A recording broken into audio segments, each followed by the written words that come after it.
Callie, thanks so much for joining us today. How you doing? I'm doing great. Thank you. Thanks for having me. I Yeah, appreciate it. it's my pleasure, and I know you're really busy, and running for Congress is never an easy thing. But people are going to want to know Yeah. why you're doing it. So why don't you tell us a little bit about yourself and why you're running? Awesome. Thank you. Yeah. So I'm in Michigan, literally like in the woods. So my district is the entire Upper Peninsula and the top half of the lower part of the mitten. So I'm the only congressional candidate in Michigan where I use two hands to like tell people where I'm running. My family goes back 5 generations here. I'm deeply rooted in this district.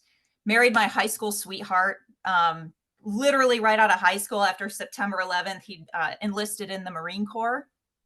We traveled all around the country. I got my teaching degree. He came back with injuries from Iraq and Afghanistan, and I got involved in nonprofit work.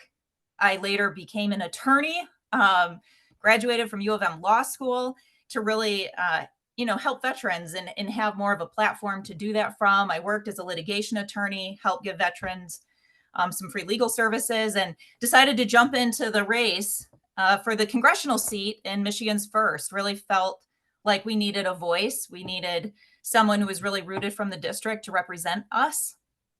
At that time, and still today, our representative is Jack Bergman.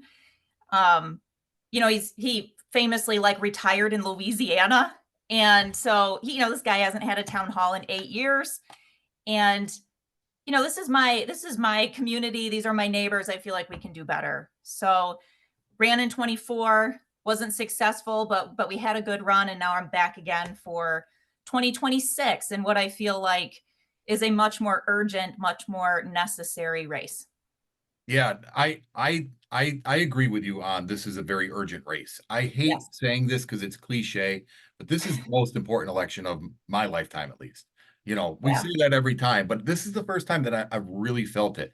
But you said something, I want to get into some of the issues, but you said something there I find interesting. So Jack Bergman retired. He's living in Louisiana, just kind of Yeah. moonlights in your district. How does that work? Like what is I feel like we've had, what we call carpetbaggers, Yeah, for in sure. here in New York, but they're usually close by. They're a county over. Yeah. I've never heard of someone that far off. Yeah, I know. It's incredible. And when he retired in Louisiana, it was in the paper. I mean, he said, "So glad to be a part of this community," and was glad to not be in 10 feet of snow, right? When he first ran, I think this was in 2016, he even had pictures that he tried to say were like Lake Superior whitefish, and they were redfish from the Gulf, right? Oh, wow. Sportsmen up here are not fooled by that, right? Yeah, for sure. But I think the thing is that you really can't represent a district if you're not there and you're not a part of that community. And that's just what we see as sort of the pattern here. And like I said, again, the urgency of this. I mean, we've got somebody that voted, to cut funding for rural hospitals. It's going to devastate this community. It's going to devastate rural Michigan. Voted with the bill that has no home heating assistance. We're one of the coldest states in the country. I can go on and on and on ways that this has not been helpful and not been good for us economically in this area. Yeah. So, I don't want to spend too much time on him because we're here to, what That's right. are you going to do? How are you going to help? And you Yeah. talked a little bit about your husband, who's a veteran, came back with some injuries, veterans benefits. I'm a veteran myself. This is a big deal to me. Huge. So what are some things you see as some shortcomings when it comes to taking care of our veterans? And what do you see are improvements that we could make? Yeah. I really got my first taste of, I guess, politics or government when I was trying to help my husband navigate the system. He needed help, and I was a spouse with two young kids. I was totally overwhelmed and felt like I had all of this bureaucracy working against me. Um, and so, what we need, of course, are resources. You kind of put your money in things that are important to you. And so what that means is, of course, we don't cut thousands of workers from the VA. We make sure that that's funded. The other thing is, we need mental health treatment and we need services. My husband would get mental health services, and then every other month, it's like a new person is there, a new doctor, because they're shifting and moving all over the place. And that was really difficult for him. But, when I think about right now, a lot of our veterans, like you have veterans that'll have VA disability, but they might also have a retirement. They need to have concurrent receipt. Those are two different benefits that they should be receiving, right? No matter kind of what the percentage is, those are different things. We had a lot of service members that took an early buyout from the military during the drawdown after the war in Afghanistan, after we drew down from Iraq. And so they took a buyout, and then later, maybe filed for VA benefits, and they were told, "Nah, you got to pay back this buyout that you took." And so we have veterans right now that are paying off, maybe $100,000, $50,000, and they're losing their homes over this, right? Um, and right now, too, here's another thing: we got veterans that are being deported. I think if you serve honorably for 4 years in the military, you get automatic citizenship. Automatic, no questions asked, right? Like, we have a streamlined process. But look, these service members have done more than 90% of Americans, right? You put your name on the line for this country, you're a US citizen. Matt served with a Marine who served Iraq, Afghanistan, and he was not a US citizen. It took 20 years, right? That can't happen. Automatic citizenship. And right now, the representative in my district is pushing this VA Choice Act to let for-profit companies file veteran benefit claims for veterans. It's already offered for free. So we don't want to do that. We don't want claims sharks coming after our vets. I'm an attorney. I've helped veterans with their claims. I know that this is not a good thing. Go to your local VSO and have them help you file claims for free. Yeah, it's one of the things that you said that boggles my mind to this day. I served with people and I met people who told me they're like, I'm not actually a citizen. And I Yeah. remember thinking, like, how is that even possible? I Yep. didn't think that was even a thing. And now I'm here and I'm like, why isn't this citizenship? Like, you've done Yes. you come in, you go through, you do your time, you're leaving. When you walk out that door with your DD 214, that should be, at least in my opinion. Yep. But something like that, I want to get into this a little bit later, but it seems like that's a tough thing to pass. Are all of our veterans, but let's do it now because we're on it. The yeah, well, it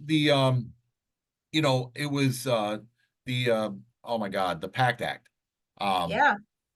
took like pressure. I mean, Ted Cruz and many Republicans voted against it. They heard all the backlash. Then they come back the next day, That's vote for right. the same exact bill and say, well, there were changes. Why is it so hard to take care of the people that have put themselves on the line? Why do you think it is so difficult for some politicians? Yeah, you're absolutely right. This is something that really enrages me, is probably the right word, because it's exactly like you said. We have people who are willing to put their life on the line, and there's a whole lot of lip service, right? When we look at all the nonprofits and all the people who are saying all the things they're going to do for veterans because it was like a sexy thing to contribute to be a part of, right? But then when it actually came to hitting the road, rubber meets the road, then it was a different story. And to me, again, you put your money where your mouth is, right? You're going to take care of families. You're going to take care of families. And for me, it's as simple as we're going to have your back. We're going to have your back, and we're going to take care of your family too, right? Yeah, I know it costs money, but what's an Ohio class submarine cost? A lot, right? Like, let's take care of our service members. Because when we can do that, I mean, when we take care of our service members, we're helping not only them, but we're also helping our local communities, right? We're helping our local economy. And our service members, look, I mean, they're smart, they're problem solvers. These are people we want in jobs, right? It's not like this is a pity thing. It's not, Mhm. right? This is like, we need these people. And the other reason why we need them is because I think right now we're at a crisis point in our country where we're trying to answer an essential question, which is, what does it mean to be an American? And I'll tell you, people who've been in the service and a part of a military family, they know that. They know that because we've had to have each other's back. And it didn't matter where you came from, what color your skin was, what religion you practiced. At the end of the day, we fought for each other. We loved each other because we were Americans first, not a political party, right? Not a religion. We were Americans. Yeah, I think one of the things that I feel as if the fact that some people can so easily disregard our veterans, take cuts, take shortcuts, take a little away a little funding, it makes it easier for them to do things like the big beautiful bill, which, as you Yeah. know, is going to be huge cuts to Medicaid. And it's going to affect rural areas. District 1 in Michigan is going to feel this as much as any country or as any county or district. And I actually learned that your district is one of the largest.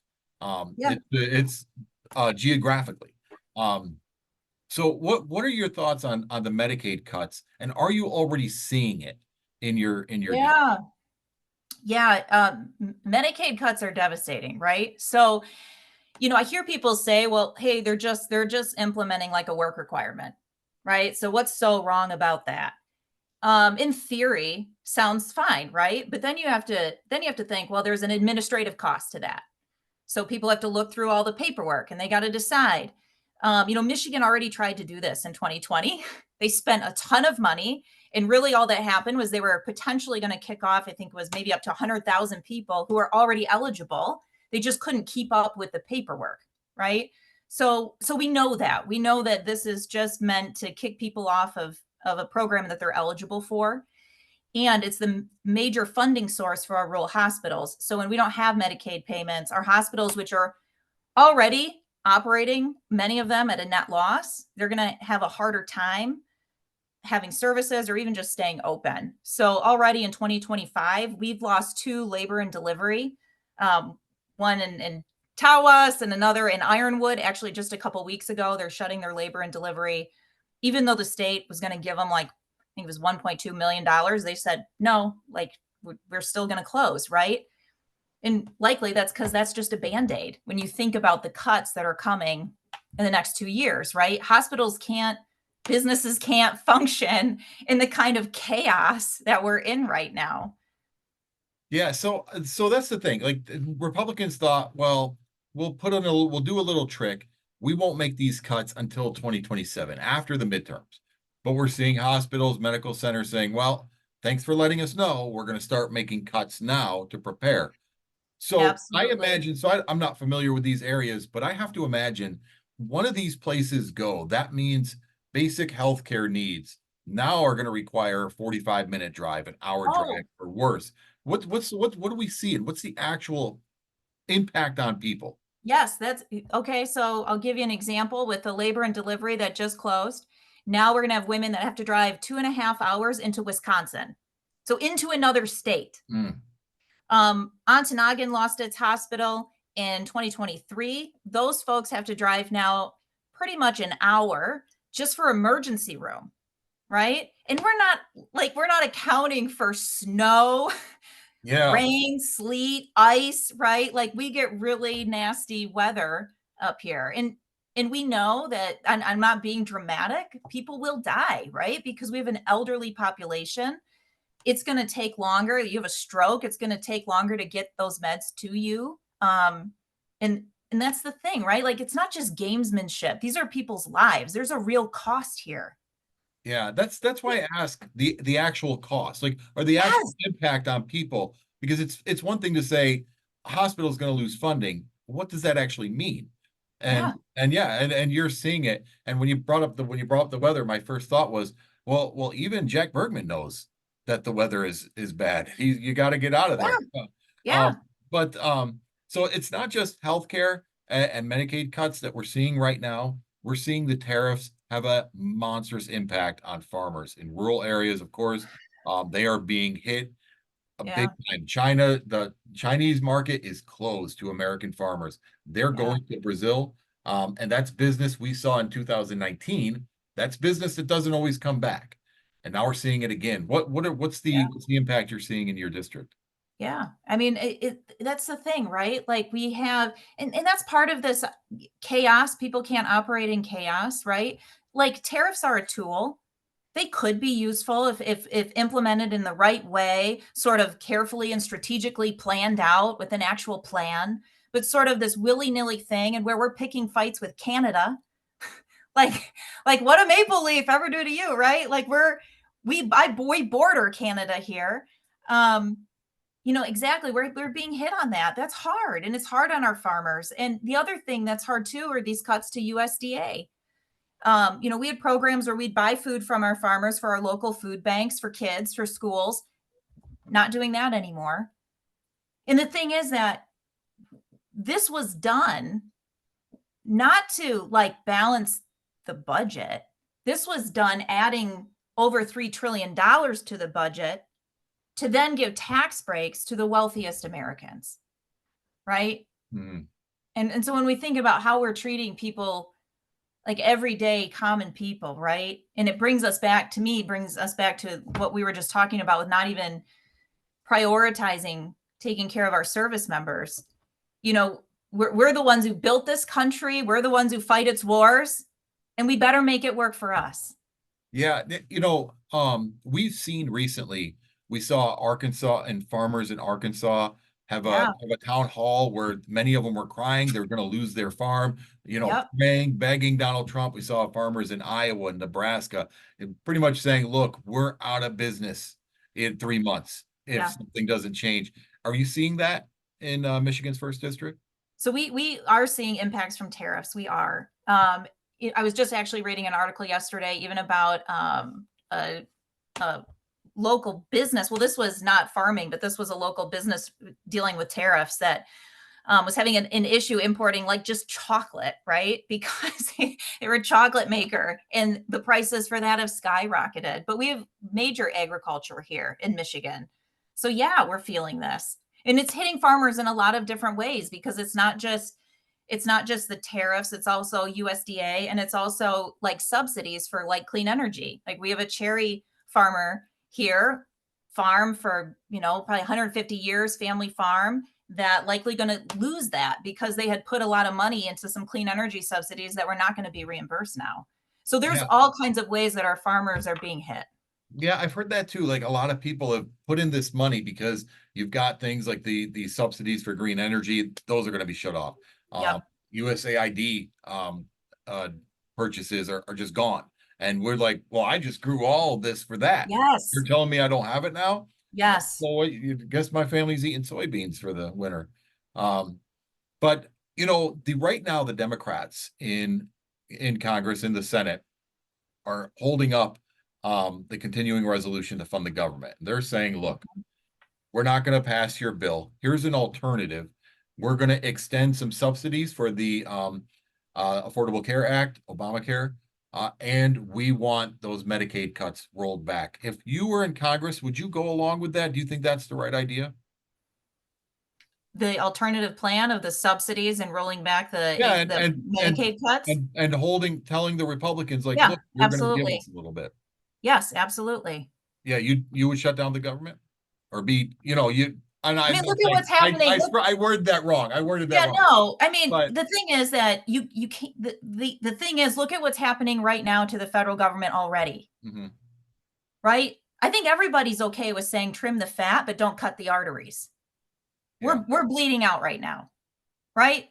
The Justice Department is being taken over, not neutral. We have the Education Department has been slashed, right? There's no longer USAID or USAID, right? Research right now. We're not doing research for folks that are reliant on that, right? For cancer and all kinds of things. Scientists are leaving the country right now. Um, there comes a time when you need to hold the line. And I think right now is one of those times you need to hold the line. And I understand that that's going to be tough and it might be uncomfortable. But I think we have to have long range vision too about what we actually want to build and what we want to build for ourselves as a country, right? And that requires not just consistently taking a back seat and letting someone else drive. Like we got to figure it out. yeah. You're the first person I've talked to kind of articulate it in that way of like, look what's already happened. Maybe the government's going to shut down, but look the lesson we learned last time. Farmers are hurting That's right right. now, rural areas are hurting right now, people are hurting, and we just let it go. Sending sternly worded letters to the president. Well, Yeah, what's that? yeah. No, I got kids that are going hungry right now, right? Mhm. I mean, I like think about that. I mean, I I don't come from wealth, right? I know a lot of people that have no safety net.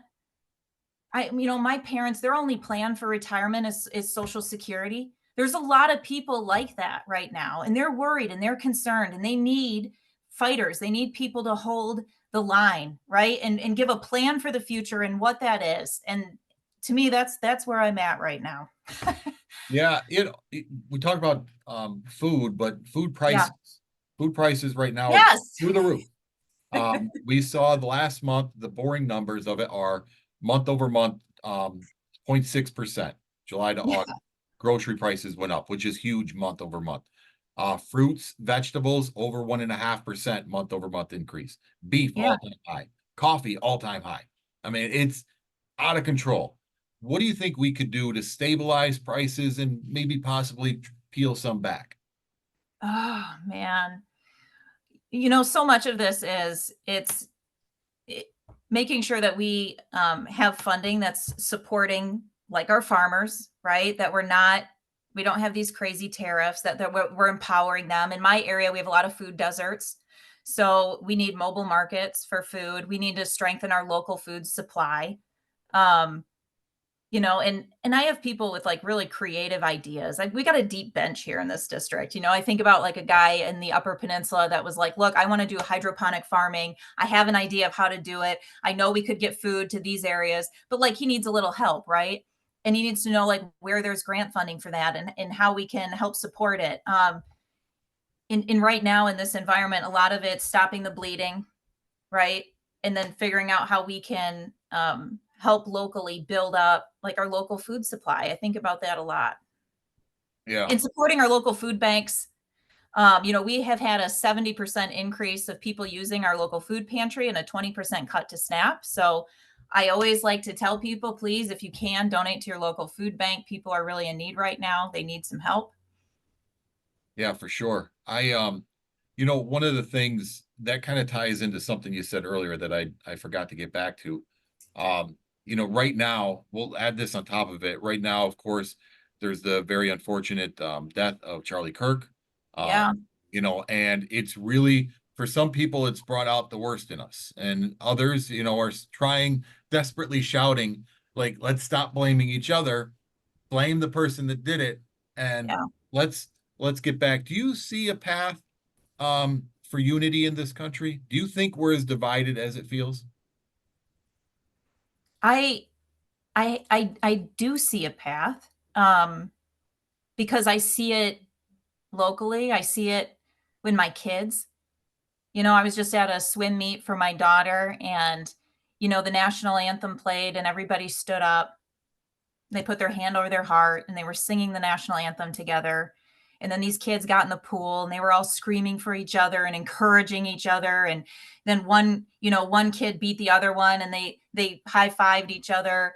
And I think about how there's so much more that we share in common if we just stop listening to the outrage media and that we know is going for the constant clicks. We want a future for our kids. There's a lot of core things we want. And in rural areas like mine, we know each other. That's the thing. It's like we deal with snowbanks that are 10 feet high. I remember my grandpa talking about, raising barns together. You just go get your neighbors, and that's what you did. Like you supported each other. And in our military family experience, we were there. It didn't, you didn't, my husband served with a lieutenant who jumped on a grenade to save some Marines that he loved. And, he didn't, I'm pretty sure he didn't ask them before he did that, hey, like, what, do you vote Democrat, Republican, Libertarian? Right? I don't think so. And I don't think he did it because he hated Al Qaeda. I think he did that because he loved his Marines and he believed in the future, the lives they might have. And to me, we will be saved by fighting for what we love. And that's the fight that I'm a part of. It's the fight for what we love. And I think that if we can think about that in each other, there is a future for us. And it's never going to happen if we keep doing this they rhetoric, this kind of vague idea of teams and tribalism. And Mhm. that was the thing, we see with with the Charlie Kirk. I mean, political violence has no place in this country, but you see some of the messaging. I've seen it, right? Where there's like this messaging about some evildoers or they or some group of people. And it's like, no, this was a kid. This was a kid there. We don't quite know his motivation yet. It's universally condemned. It's not right. No one is okay with that. Um, and I think that's this kind of, we got to get out of that mentality. Yeah, We are Americans first. that's Even when it. I'm on Yeah. the campaign trail and people go, hey, Callie, what ticket are you on? Are you a Democrat? Are you a Republican? I always say, listen, I'm an American first, right? Yeah. Let's center ourselves. What do you care about? Yeah, that's it. I sometimes it's so maddening sometimes. And I'll admit, like I'm part of this clickbait world. I'm not gonna wash my hands clean of it. But it's that next step of that, well, they did this, they did that. Yeah. Now I saw actually one guy did it. It was one Right. kid. Yeah, Right. that's what we saw. And I've seen people celebrate. We've seen some of the videos. Well, I condemn them too. And that was Yeah. that one person. Um, but we'll see. It feels, I think sometimes I worry it's just the loudest voices that are so Yeah. separated. The average person is just like, I don't want to hear it, so they stay out. And that's the biggest problem. Well, let me tell you though what's been really encouraging to me. So in my district, we have had since the beginning of the year, I think 21 new indivisible groups. Nonpartisan, indivisible, looking out for their neighbor. In Houghton, that group raised about $20,000 to pay off the medical debt of folks in their community to show them like this is what we care about. That is encouraging to me. That kind of on the ground. We just want you to be able to. I'm saying afford to live a life, because that's what this is really all about. I'm using an acronym. Most of us just want to be able to afford to live a life. L, local housing, I, income, F, food, E, essential care. That's it, Yeah. right? We're not asking for the moon. We just want a fair shot. Yeah, that's it. Just want to be able to have a little bit of something for myself at the end of the day, take care of my That's family. right. But so on that, do you see yourself being able to work with Republicans? And ultimately too, if you get to Congress, look, if you win, odds are high that Democrats have rolled, right? There's a Democrat majority in the House and the Senate. You still got to work with President Trump. Is that Mhm. something you could see yourself doing? You have to. You gotta work for the people that you represent. I mean, I come from being a litigation attorney. That starts at conflict, right? That starts with two adversarial parties who have very different ideas potentially about the facts. And then very often you work through a case, only I, very few cases ever go to trial, right? Because you work it out. A lot of times it ends in negotiation or settlement. And I remember a professor in law school saying, like, look, I think if both parties are negotiating an agreement and they both leave kind of mad, you probably have a great agreement on the table. So it's, I think we all have to be in a place where we know there's some give and pull. But I'm not going to be totally Pollyanna about it. Like there are some things that are non-negotiable, which is like freedom of speech, due process, habeas corpus. I mean, there are some things that are a part of our American tradition that are non-negotiable, because they are so fundamental to our democracy. And it's those things that I am immovable. But there are areas I think where we can have disagreement, right? You want to talk about economic policy? Fine. You want to talk about how the best way to institute a tariff to help farmers or manufacturing? Fine, right? You want to talk about standing in the world and foreign policy? Awesome, let's do it. So I think there's an avenue for that, but we also have to have willing participants on the other side as well. Yeah. So immigration right now is a huge issue. You brought up due process, and there's a lot of Yeah. people complaining right now that it's being suspended, and the argument is, well, they're illegal immigrants, so they don't deserve any. But we're seeing right now, just at least in my view, we're seeing these horrible videos, families being pulled apart, children with these screams Wow. that they're never going to see their father or their mother Uh, again. And at the same time, we're being told, well, this is protecting America. These are criminals. Now, I don't know. I feel as if everybody is for, if somebody is a murderer and they're not here legally, okay, fine, they got to go. I'm Yeah. with that. But how do we balance this? How do we protect the country, get rid of criminals, keep our humanity, Yeah. and also, not harm our, these are people that just want to be part of the fabric of America. What's your overall stance on Yeah. immigration right now? Yeah. I mean, well, right now, what we have, I think ICE has a larger budget than the FBI and the CIA, which is insane, right? And then this idea that we have a certain quota that we got to meet. And so what's happening is that ICE isn't picking up like the hardened criminals, which everyone agrees, yes, out of the country, right? And we have rules. Look, we have immigration rules. You got to follow the rules. I get that all day long. But what's happening is because of these quotas, they're picking up all the low hanging fruit, which is we're going to go and snatch up the people that are doing this right, who are following the rules that we laid out to become residents or permanent residents or citizens, right? Like we've laid out a process for them and they're following the process. And then we're taking these people and deporting them without due process, even though they're following the rules we laid out for them. And that seems absolutely unfair. And it's not in line with, we say follow the law. Well, we better follow it on our end too, right?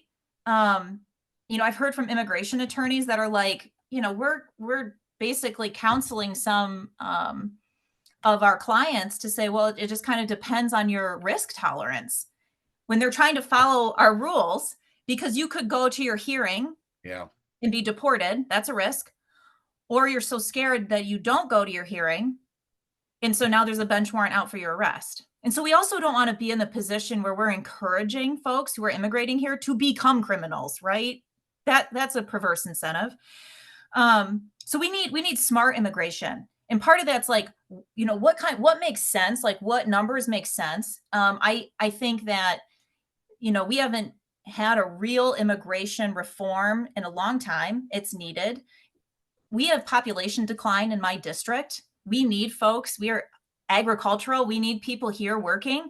We have a tourism economy as well. So we have a lot of folks that come on H-2A, H-2B visas. We need them here. We don't get enough of what we need. So it's smart economics, really. Immigration can be, right? If you do it smart and you provide a pathway for people to be here, we want that. We need that. I also think if we have employers that are offering jobs to people who are desperate and then they come, who we really need to be holding accountable are those employers if they're not following the law, right? Yeah. You mentioned tourism. Is Yeah. a big tourism from Canada in your district? So we do get tourism from Canada. We get tourism from all over. You would be shocked. Come to Mackinac I would Island too. and it's multicultural. Mackinac Island is like the economic heartbeat in my district. I don't know if you know, I'm gonna go back here. Somewhere in Time was a movie, Christopher Reeves, that was filmed on the island. There's no cars there. I see now I'm doing a tourism plug for my district. There you go. Very cool. Yeah, a lot of tourism. People come to see our national parks. We have Sleeping Bear Dunes. We have the Great Lakes. We have, I think, more shoreline. Michigan has more shoreline than Alaska, or maybe even California. It's a beautiful area, so we get a lot of tourism. And how is that now? Is it down, up, not So, affected? I mean, yeah, it's been okay. Our tourism has been all right, but with rising prices, and also with the visa issues, that's going to continue to have an impact on us. Yeah, for sure. I'm just kind of curious about that. But we talked a little bit about these kitchen table topics, right? The Yeah, economy, food prices, hospitals, veteran benefits, immigration, all this stuff. But part of being in Congress is you have to put your finger on the pulse around the rest of the world. yeah, And right now, the Ukraine war is still raging on, despite a promise to end in one day. Um, yeah, and it's been escalated a bit. Russia is now um, prodding NATO, entering their airspace, and Poland issued a warning that you do it again, there's going to be consequences. What's your yeah. stance on on this war? Would you continue to defend Ukraine? Would you sit back and wait and see what happens? Oh, no, you absolutely support Ukraine. Absolutely, 100%. We need to be supporting Ukraine, and precisely, and we should be supporting them, loud and proud. They're an ally. When we went post 9/11, there were Ukrainians that joined us. I always like to remind people of that. We have allies around the world. There are allies. We need to remember who our allies are. But also, right, early on, we knew Ukraine. Then there was Poland, right? And so if we didn't hold the line in Ukraine, that we would have a situation like we're having now, right? Where you have Russia tinkering around, drones in Polish airspace, and this is really scary stuff. The United States is responsible for setting up the post World War II order in the world. That largely benefited the United States, right? When you think about the moral authority of the US in the world, or even with US aid, which was set up during the Cold War, which was a way for the United States to have soft power, right? If we are helping to give medicine and feed people in the world, they're likely going to be our friends. And what's happening right now is China is coming in and filling a lot of that void. And we already saw, I think, a couple weeks ago on the news where you had China meeting with Russia, and India, and dozens of other countries, really, and basically calling for a new world order. And I think that's something we all need to be thinking about when we think about goodwill, when we think about our own national security and standing in the world. So I kind of went down a rabbit hole, but we absolutely need to be supporting Ukraine right now. And I think we need to take this very seriously. And I'll tell you, as a military family, there's never something that happens in the world where I don't think about that very, very seriously, because I know what it means when conflict escalates, and then there's boots on the ground, and then there's lives that are irreversibly changed because of that. And so we always have to be very serious when it comes to what conflict may lead to. Yeah. I feel like there is I don't know how to word this, a make-believe diplomacy that we're doing right now. Is Yeah. where we're settling all these wars that aren't really happening, and we're patting ourselves on the back. And meanwhile, everything it's slowly rising. We've given up our stance as the leader of the free world. What about in the Middle East? What would be your message to President Trump, as far as supporting Israel, not supporting Israel, helping Gaza, not helping Gaza? What do you see is the US's role in that area? Well, I think the United States, we certainly shouldn't be exacerbating what's happening there. We have kids. We know this. We have a population right now that's being just totally decimated. And Israel deserves, of course, to be safe and secure and all those things. But also, as a force at war in an area like that, you also have to protect civilians, right? And we can't have kids starving, and we can't, this idea that you're going to have Mara Gaza, like, what the hell is that, right? I mean, that's not, how does that help anything? That helps nothing, right? And so I think there's a lack of seriousness, and maybe frivolity about, human life. And to me, that's really, it's again goes to, the United States having any kind of moral authority in the world and in our standing. And it's something we should all be really alarmed about. Yeah, for sure. Yeah, Mara Gaza. I mean, just when I hear you say it, it's like it stings a little. Like, where Yeah, is the humanity in this world? yeah, right. I want to ask you some kind of short answer topics. Just where, are you for or against, and then get to the most important question. Um, so the Social Security age, they just floated raising it. Would you be for or against that? Against. Yeah. Universal school lunch. Oh, I'm for it. But Universal. Go ahead. go ahead. I was gonna say, I universal just health. was gonna, I've seen the good that does. Mhm. When kids are fed, kids can learn. It brings down. I know you said short, but when we think about cost, because people want to talk about, we think about the cost of that. What I'd also what I'd also say though is that when we think about kids who do well in school, they're much less likely to go in prison, they're much less likely to be in trouble with law enforcement, on and on and on and on and on. So if we can invest in kids early, this is a cost savings for us, Mhm. right? And it Yeah, also shows an investment in our future. that's So here we that's go. the word that's not used enough. Everybody talks about money we spend, but not money. It's an investment. All It's an these things, investment. USAID, all these things like That's that, exactly they're right. investments. It's not a cost. Um, but universal healthcare, some form. Yes. Um, uh, Abortion, is that a woman and her doctor, or do you get to get involved being part of the government? No, it's a woman. That's a woman and her doctor. Okay. And then so here's the biggest question. Yeah. In 2024, you ran. Um, Yeah. you did not fare well. You lost No. 22 points. We have seen Democrats outperform some areas. We saw Iowa's Yes. first Senate district back in January. People didn't really register because everyone Yeah. was down in the dumps about Trump. But the Right. Iowa's fifth Senate district was an even bigger flip. So we've seen that right now Democrats have a bit of momentum. But can you win? Do you see a path to victory? I do. I do. So, okay. So I know you said not so well. Okay. So I'm not, listen, but here's what I'll tell you about that. um, in this race, we carried about 30 counties from the last presidential. And what we saw was that in 21 of those counties, I actually shifted further to the left, even if it was by, 5 points or a small margin, which was great. We also flipped a county. We increased our raw vote total by about 40,000 votes, which was great. We're bringing a really serious race. I was the first Democrat on TV in a really long time. So that's all. So we're building off of what we did last cycle, but really the difference is that folks are, I think, just scared, anxious, fed up with what they're seeing.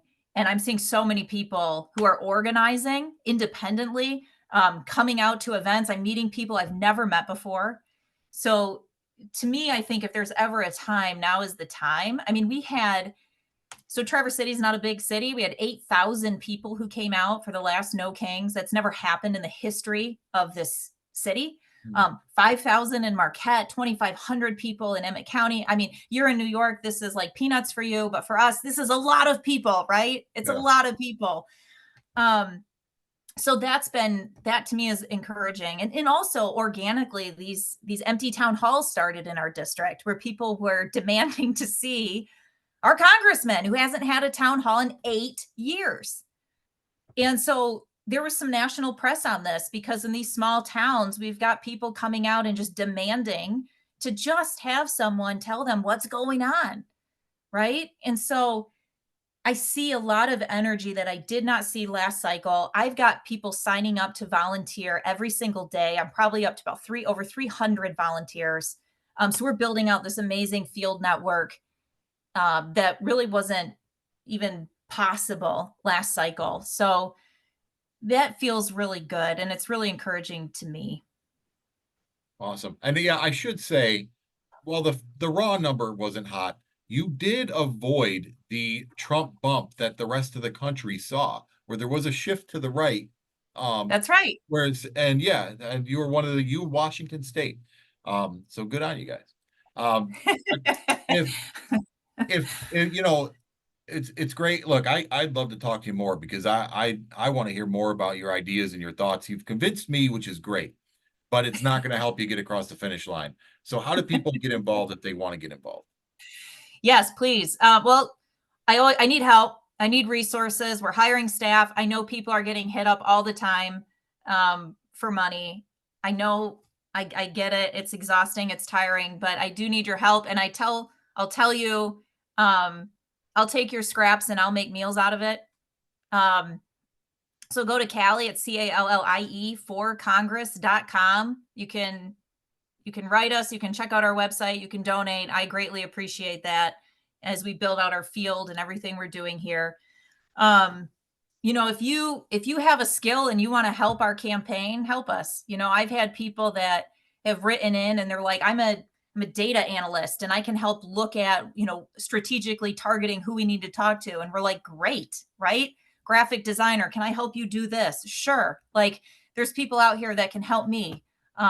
or educate me on stuff, right? I'm always happy to have a great conversation with someone who's got great ideas. So please reach out.